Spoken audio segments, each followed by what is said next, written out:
بسم اللہ الرحمن الرحیم۔ سیکنڈ ایئر آج کا ہمارا جو ٹاپک ہے وہ ہے اکنامک پلاننگ یا پھر معاشی منصوبہ بندی۔ پیج نمبر ہے 214۔ اکنامک پلاننگ یا منصوبہ بندی۔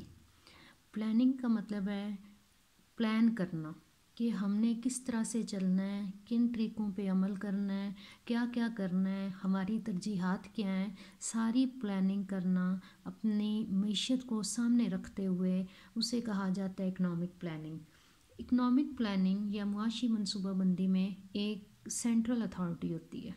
سینٹرل اتھارٹی ایک مرکزی اتھارٹی جو کہ ماہرین پہ مشتمل ہوتی ہے، جو تمام تر معاشی حالات کا جائزہ لیتے ہیں اور جائزہ لینے کے بعد اس بات کا فیصلہ کرتے ہیں، ایک پلاننگ کرتے ہیں کہ کون سی چیزیں بنائی جائیں، کتنی مقدار میں بنائی جائیں اور کن کے لیے بنائی جائیں۔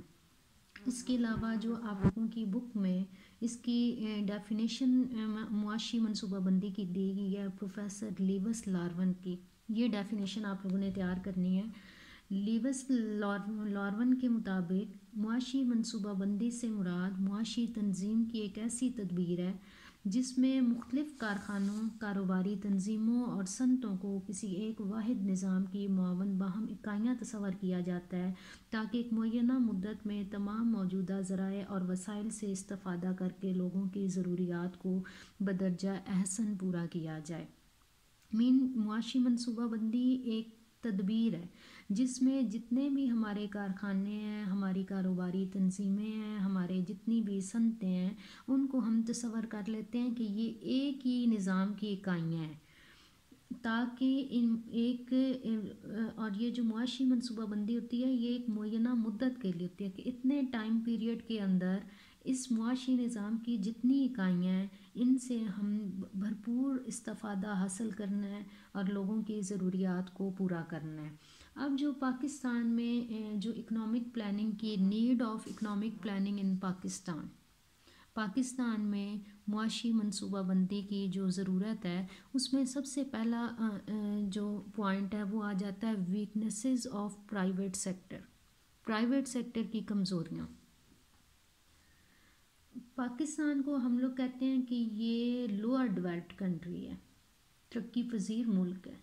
پاکستان کو مختلف قسم کے مسائل کا سامنا کرنا پڑ رہا ہے، ہماری پر کیپٹا انکم لیس ہے، ہمارے پاس اوور پاپولیشن کا ہمیں مسئلہ ہے، ہمارے پاس ٹیکنالوجی کی کمی ہے، ہمارا بیلنس آف پیمنٹ جو ہے وہ خراب ہے، ہم لوگ ایگریکلچر میں جو پرانے اور فرسودہ طریقے ہیں ان کے مطابق چل رہے ہیں، ہمارے پاس بے روزگاری ہے وغیرہ وغیرہ وغیرہ، اس طرح کے بہت سارے مسائل ہیں جن کا پاکستان کو سامنا کرنا پڑ رہا ہے۔ اب جو پاکستان کا نجی شعبہ ہے، جو پرائیویٹ سیکٹر ہے، ایسے لوگ جو خود سے اپنا کاروبار کرتے ہیں، وہ لوگ ایسے کاروبار کو، ایسے شعبوں کو پریفر کرتے ہیں یا ایسے کاروبار میں سرمایہ کاری کرتے ہیں جن سے انہیں فوری منافع حاصل ہونے کی توقع ہوتی ہے۔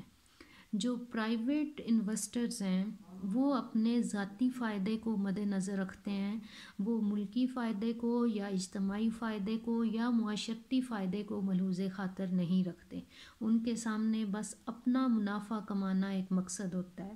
اس لیے وہ کسی ایسے شعبے میں سرمایہ کاری کرتے ہیں، کسی ایسے شعبے میں کاروبار کرتے ہیں جن سے انہیں یا تو زیادہ منافع حاصل ہونے کی توقع ہوتی ہے یا پھر انہیں اس کاروبار سے جلد منافع حاصل ہونے کی توقع ہوتی ہے۔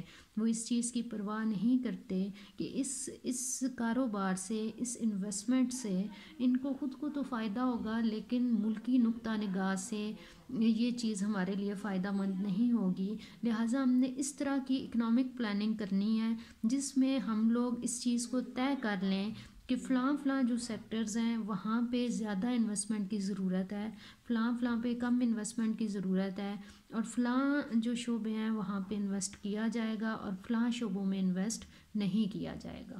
اس کا جو سیکنڈ پوائنٹ آ جاتا ہے weaknesses of price mechanism system, قیمتوں کی میکانیت کے نظام کی کمزوریاں۔ اب پرائس میکانزم یا قیمتوں کی میکانیت سے مراد ہوتا ہے چیزوں کی یا فیکٹرز کی قیمت کا اس کی ڈیمانڈ اور سپلائی کی فورسز کی مدد سے طے پا جانا۔ جیسے ہمارے پاس کوئی بھی کموڈٹی ہے اس کی پرائس وہاں پہ طے پاتی ہے جہاں اس کی ڈیمانڈ اینڈ سپلائی دونوں آپس میں برابر ہیں. ہمارے پاس کوئی بھی فیکٹر ہے، ہمارے پاس لیبر ہے، لیبر کا ویج ریٹ وہاں پہ طے پائے گا جہاں پہ لیبر کی ڈیمانڈ اور سپلائی دونوں آپس میں برابر ہو جائیں گی. اسی طرح سے کیپٹل ہے، کیپٹل کے ریٹ آف انٹرسٹ وہاں پہ طے پاتا ہے جہاں پہ کیپٹل کی ڈیمانڈ اور سپلائی برابر ہو جائیں گی. ہر فیکٹر کی، ہر ویریبل کی قیمت وہاں پہ طے پاتی ہے جہاں پہ اس کی ڈیمانڈ اور سپلائی دونوں آپس میں برابر ہو جاتی ہیں. اب یہ جو پرائس میکانزم سسٹم ہے اس کو اگر ہم لوگ دیکھیں تو یہ پاکستان میں اتنا زیادہ سکسیسفل نہیں ہوا. تو ہم لوگوں نے اس وجہ سے اس میں جو ایک اکنامک پلاننگ ہے اس کی ضرورت ہمیں پڑتی ہے تاکہ ہم لوگ اپنے ذرائع کو اچھی طرح سے استعمال کر سکیں باقاعدہ پلاننگ کے ذریعے، تاکہ ہمارے وسائل کا کوئی بھی حصہ جو ہے وہ ضائع نہ ہونے پائے. اس کے بعد جو تھرڈ پوائنٹ آ جاتا ہے شارٹیج آف کیپٹل، سرمایہ کی کمی. اب پاکستان میں جس طرح سے میں نے آپ لوگوں کو بتایا تھا کہ ہم ترقی پذیر ایک ملک ہیں اور جتنے بھی ترقی پذیر ممالک ہیں وہ غربت کے منحوس چکر میں پھنسے ہوئے ہیں. لوگوں کی آمدنیاں کم ہیں، آمدنیاں کم ہونے کی وجہ سے بچتیں کم ہیں، بچتیں کم ہونے کی وجہ سے سرمایہ کاری کم ہے، اور سرمایہ کاری کم ہونے کی وجہ سے پھر لوگوں کی آمدنیاں جو ہوتی ہیں وہ کم رہتی ہیں. اب جو بڑے بڑے ترقیاتی اور صنعتی پروجیکٹس ہوتے ہیں ان کو پورا کرنے کے لیے ہمیں سرمایہ کی ضرورت ہوتی ہے، لیکن ہمارے پاس تو سرمایہ کی کمی ہے.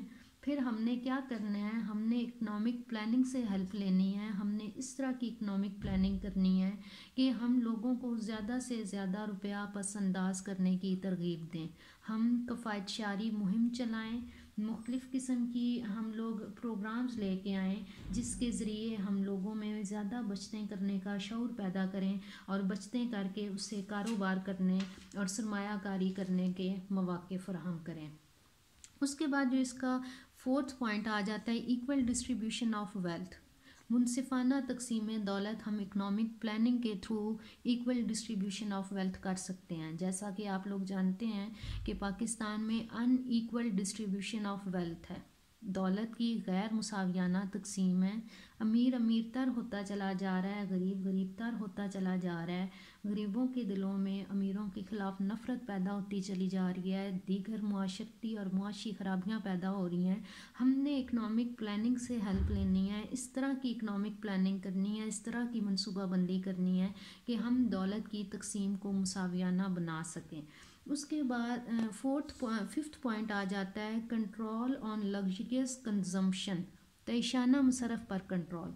اشیاء تعیشات ایسی اشیاء ہوتی ہیں جن کے استعمال سے ہم عیش و عشرت کی زندگی گزار سکتے ہیں. اگرچہ یہ اشیاء اگر ہمیں نہیں ملتی تو اس سے ہمیں نقصان کوئی نہیں ہوتا، لیکن اگر یہ ہمیں مل جائیں تو اس سے ہم لوگ ایک عیش و عشرت کی زندگی گزار سکتے ہیں. ہم لوگ دیکھتے ہیں کہ پاکستان میں ایک جو طبقہ ہے وہ عیش و عشرت کی زندگی گزار رہا ہے. ان کے پاس آپ کہہ لیں کہ ان کے پاس اچھی گاڑیاں ہیں، ان کے پاس رہنے کے لیے اچھے گھر ہیں، ان کی پرتکلف دعوتیں ہوتی ہیں، غیر ملکی سیر و سیاحت میں وہ لوگ لگے رہتے ہیں. اور دوسری طرف ہمارے پاس ایک نچلا طبقہ ہے جو کہ روکھی سوکھی روٹی کھانے پہ مجبور ہے اور اپنی جو ضروریات جو ہیں وہ بھی بہت مشکل سے وہ پوری کر رہے ہیں. تو ہم لوگوں نے اس طرح کی اکنامک پلاننگ کرنی ہے کہ یہ جو تعیشانہ مصرف ہے، اشیاء تعیشات پہ امیر لوگوں کا جو خرچ ہے اس کو کم کیا جائے، کیونکہ اس کا ہمیں فائدہ نہیں ہے. اس کو کم کر کے ہم لوگ کوئی اس طرح کی انویسٹمنٹ کریں جس سے ہمارے ملک میں جو غریب لوگ ہیں ان کے لیے روزگار کے مواقع پیدا ہوں. اس کے بعد جو پوائنٹ 6 آ جاتا ہے ڈسگائزڈ ان امپلائمنٹ یا مخفی بے روزگاری. اکنامک پلاننگ ہم لوگوں نے اس طرح سے کرنی ہے کہ ہم بے روزگاری ایک بے روزگاری ہوتی ہے، ایک مخفی بے روزگاری ہوتی ہے. بے روزگار افراد سے مراد ایسے افراد ہوتے ہیں جو کام کرنا چاہتے ہیں لیکن انہیں کام نہیں مل رہا ہوتا. اور مخفی یا مستور بے روزگاری ایسی بے روزگاری ہوتی ہے جس میں لوگ کام کرنا چاہتے ہیں، فل ٹائم کام کرنا چاہتے ہیں، لیکن انہیں ہفتے میں کچھ دن کام کرنے کو ملتا ہے. ہم نے اکنامک پلاننگ اس طرح سے کرنی ہے کہ اپنے زیادہ سے زیادہ لوگوں کو ہم روزگار مہیا کر سکیں اور بے روزگاری سے ہم لوگ جو ہے وہ چھٹکارا حاصل کر سکیں۔ اس کے بعد پوائنٹ 7 آ جاتا ہے فارن ایڈ اینڈ انویسٹمنٹ۔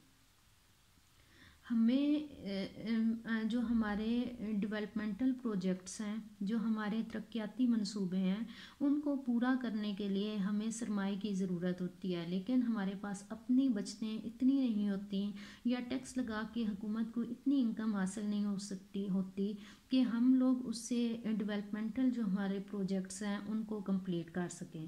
اس کے لیے ہمیں فارن انویسٹمنٹ کی ضرورت پڑتی ہے، غیر ملکی سرمایہ کاری کی ضرورت پڑتی ہے، غیر ملکی قرضے کی ضرورت پڑتی ہے۔ ہم لوگوں نے اس طرح کی اکنامک پلاننگ کرنی ہے کہ زیادہ سے زیادہ جو غیر ملکی ہیں ان کو ہم لوگ راغب کر سکیں کہ وہ ہمارے ملک میں آ کے انویسٹمنٹ کریں۔